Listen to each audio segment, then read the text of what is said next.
JimMcCarthyVoiceovers.com. I'm Jim McCarthy here, doing another Ask JMVO episode 3 for all of you who want to know more about how to do voiceover and pick this 20-year plus experienced brain of all I've been doing for 20 years, since 1997.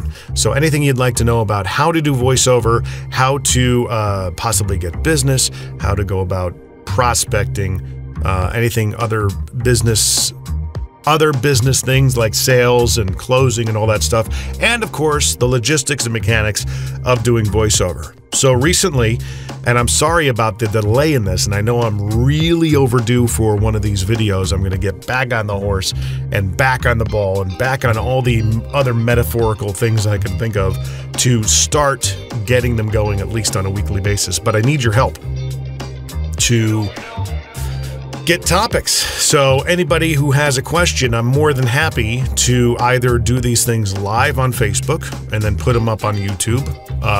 And I could actually bring people on with me to talk about voiceover. I'm more than happy to do that.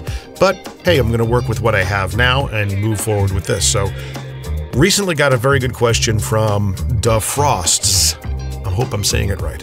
He said, can you do more how-to videos like this? Not a problem. I'm going to start doing these a lot more. They're very helpful, thank you. I feel stupid, but when I first was doing VO, I would look at a script and immediately just record and freestyle read it, which always created a robotic sound, terrible.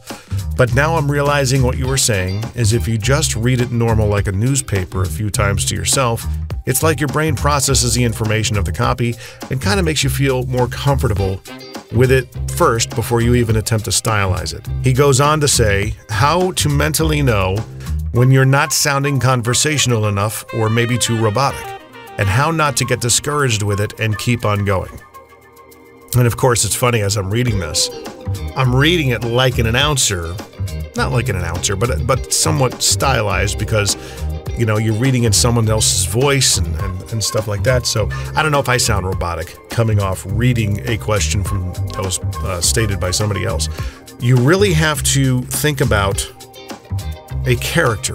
You know, some of the direction I've received in the past from different agents and such has been, you know, I want a cross between Robert Redford and the dude from Parks and Rec. Ron Swanson, whose actual actor name I cannot remember at the moment.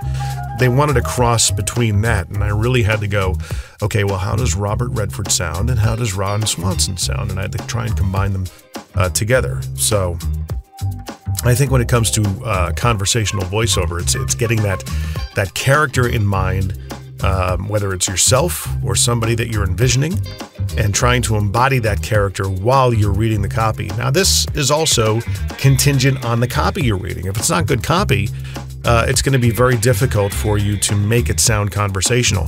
And of course, if it's something that the producer is truly looking for. The biggest thing that I always tell people all the time is listen back to your stuff. That's the biggest thing you can do, aside from reading everything as much as you possibly can in the beginning, because it's going to take you time to find your voice.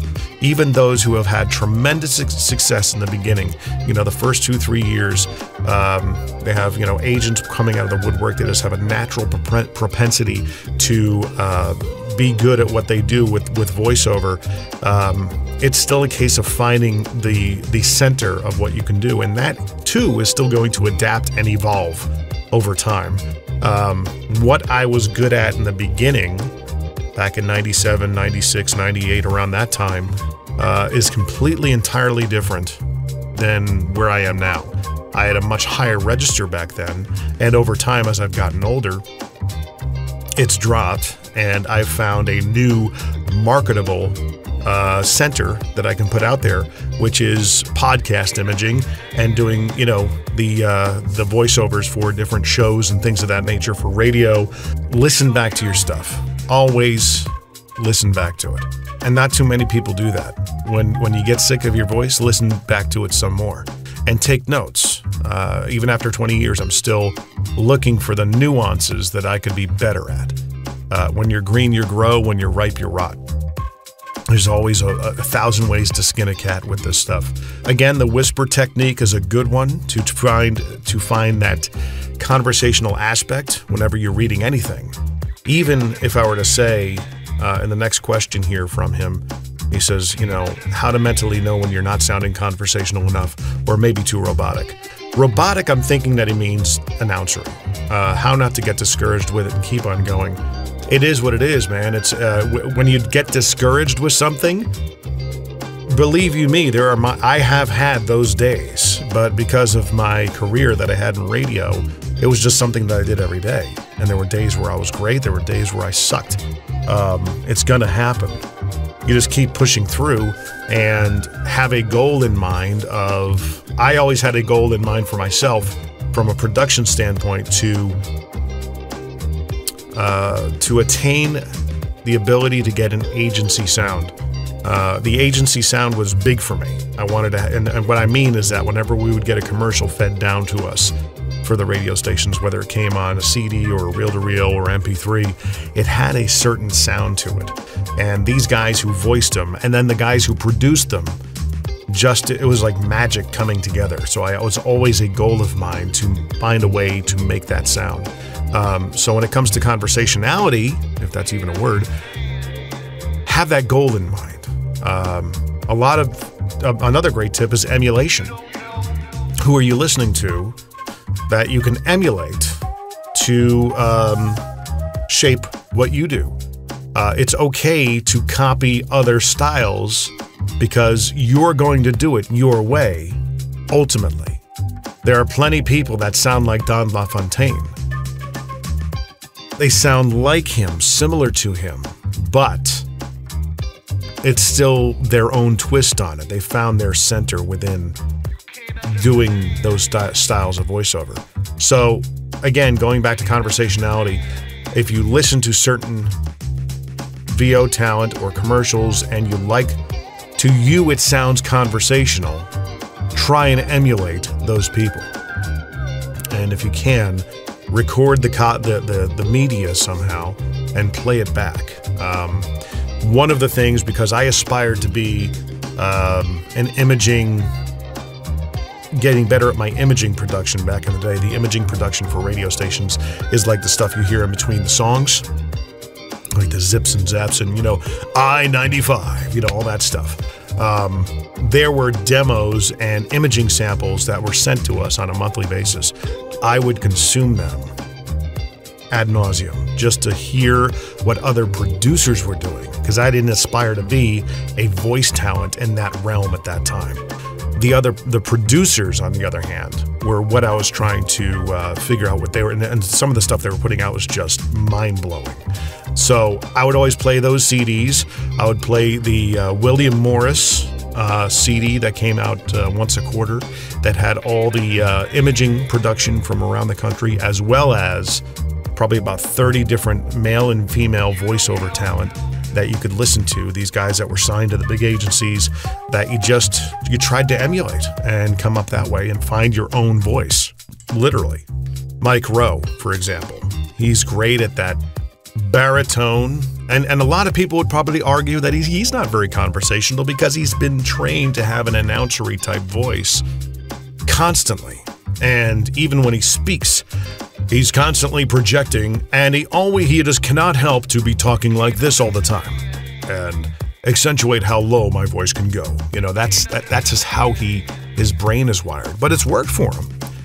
Another practice to try and look at is looking ahead, seeing the line as you see it, seeing it in your mind, taking your eyes off the copy, and then just kind of closing your eyes and saying it and putting yourself in a scenario where you might say it to, a girlfriend, a boyfriend, your mother or your father, your sisters or your brothers. Imagine that person in your mind that you're speaking to one person. And I guess this is probably where I'm getting to, where this is the most practical advice that I can give when it comes to being conversational, is closing your eyes, seeing the line that you want to say and making it conversational, and just saying it to somebody that you see in your mind, because all you're doing is talking to one person. A lot of broadcasting, a lot of voiceover. At the end of the day, all you're doing is reaching one person. You may be talking to 5 million at once, but it's one person because they're all individually receiving your message. Don't get discouraged. Keep on listening to other people. Keep on listening to yourself. Always listen back to your sessions. Whenever you get a chance, and if you're out in public reading stuff, just, read it out loud. Listen to yourself if you can. Record yourself on your phone using your little earbuds. There's a pretty decent mic on there. Yet the great thing about this is that you can do this anywhere with the technology that we have these days. Just go out and do it. Practice. Keep on practicing. Every day, read something. Take yourself out of the copy and say it to a friend. That's very big. Very gassy today. It's weird.